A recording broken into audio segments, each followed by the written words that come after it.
Hey guys, today I want to talk about a subject that's kind of a tough subject to talk about sometimes in the church, and that's what I hear a lot of times is the concept of unity. And unity is such an important thing. Unity is a powerful thing in the body of Christ. It truly is. But the problem that I hear nowadays is that there's this movement in the body of Christ pushing for unity over truth. And if we don't have truth, what do we unify on? Because if you push the line a little bit, eventually the line's going to be pushed all the way. And here's what I want to say. This is the scripture that is usually a go-to verse for people who say, well, sometimes you just need to set aside all truth. You just need to set aside doctrine and all that stuff, and you need to come into unity. You just need to be in unity in Christ. But the problem is, if you have a doctrine of Christ being this way and a doctrine of Christ being this way, you have two different Jesuses. So which Jesus are you coming into agreement with? The only Jesus that we can unify under is the Jesus of the Bible, which is no different than the character of God.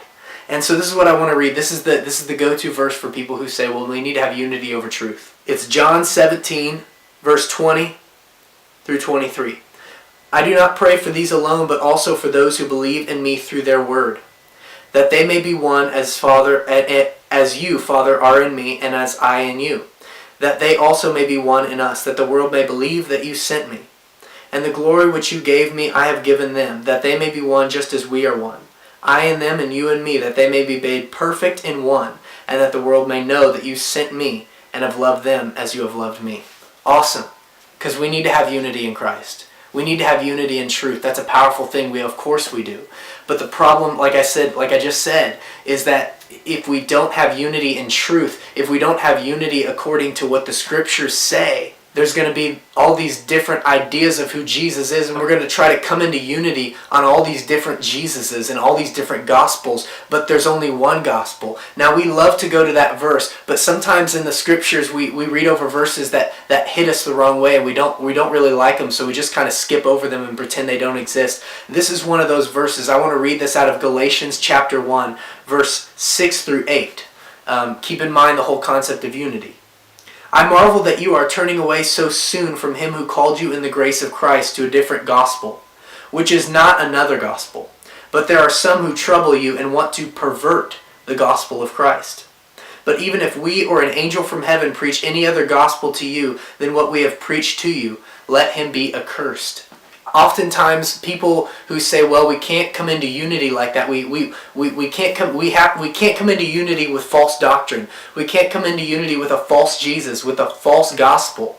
And usually, the people that say that are called religious and legalistic, and you just want to have another denomination. But it's not about that. If you go back to the book of Acts, there's not denominations, there's just body of Christ, and that's true. But the body of Christ was unified in the apostles' doctrine, as Acts says. It says that they were unified in the gospel. And so here's the problem, is that we have to be in unity according to truth.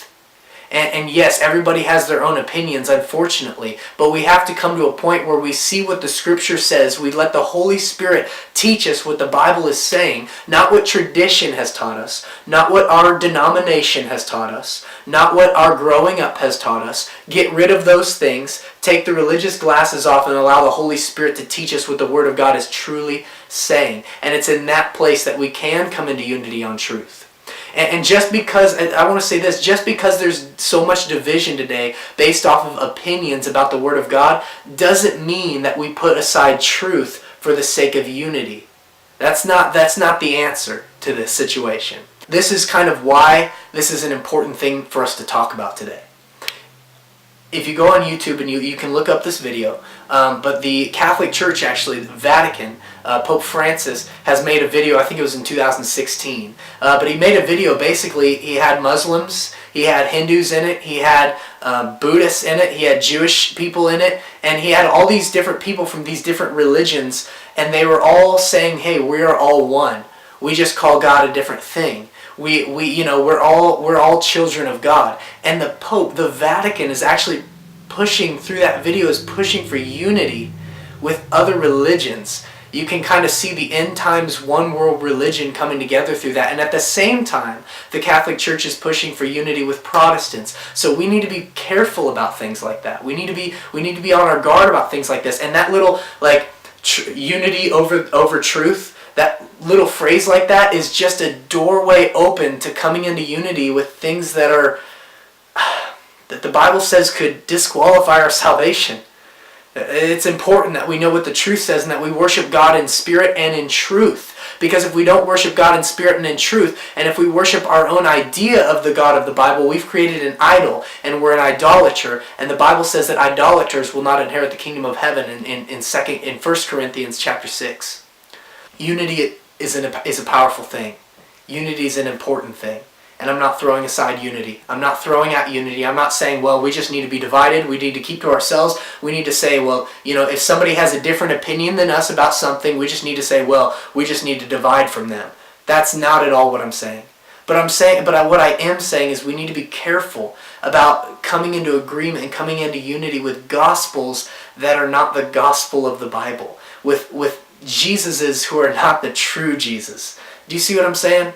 I'm not saying we just fight with people that have a different opinion than us. I'm not saying we just say, well, they just don't believe this exactly like I do, so we need to get rid of them.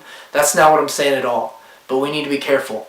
We need to make sure that we have sound doctrine. We need to make sure that we're making every effort to come into agreement, to come into unity on what the truth is, on what the Bible says. Thank you guys so much. Bless you guys.